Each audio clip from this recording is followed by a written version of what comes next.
Serial Kitab Tauhid bagian 13. Ternyata ini rahasianya, jalan pintas menuju surga.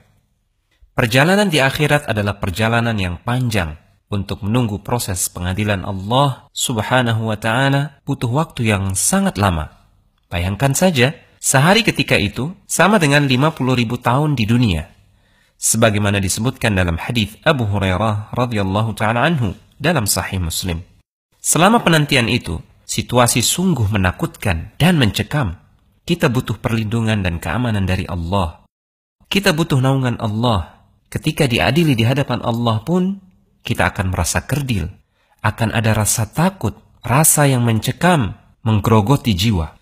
Orang-orang kafir bahkan berharap jadi tanah di hari itu. Setelah pengadilan Allah, hanya ada 2 tempat kesudahan, neraka atau surga. Tidak ada tempat yang ketiga.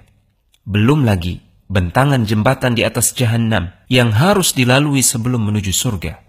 Tak ada jaminan selamat melewatinya. Namun tahukah Anda bahwa ada amalan rahasia untuk melewati semua kengerian di hari itu, untuk langsung menuju surga dengan selamat?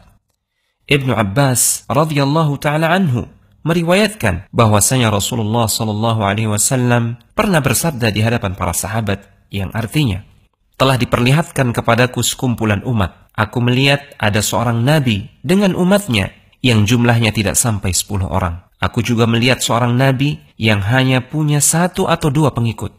Bahkan ada nabi yang sama sekali tidak memiliki pengikut. Kemudian diperlihatkan kepadaku sekumpulan besar umat. Aku menyangka itu adalah umatku.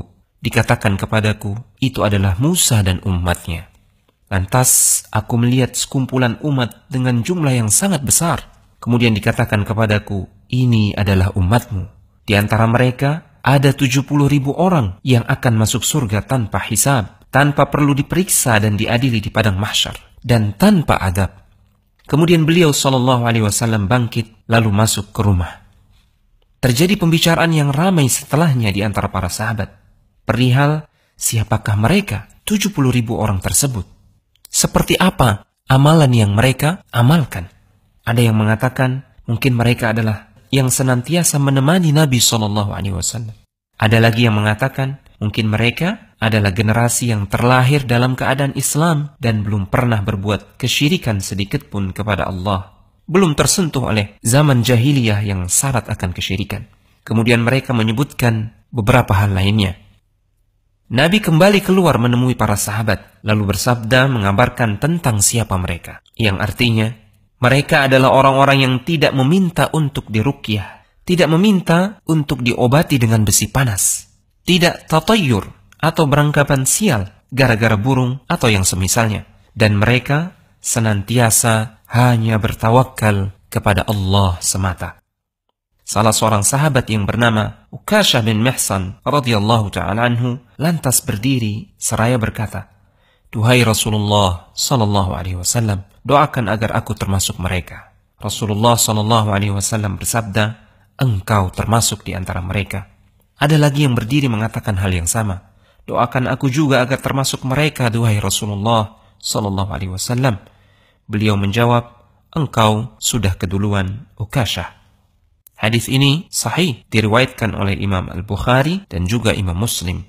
Meminta diruqyah dihukumi makruh oleh para ulama. Beda dengan berinisiatif meruqyah seseorang yang membutuhkan. Ini termasuk doa dan sedekah yang dianjurkan kepada saudara muslim yang tertimpa penyakit.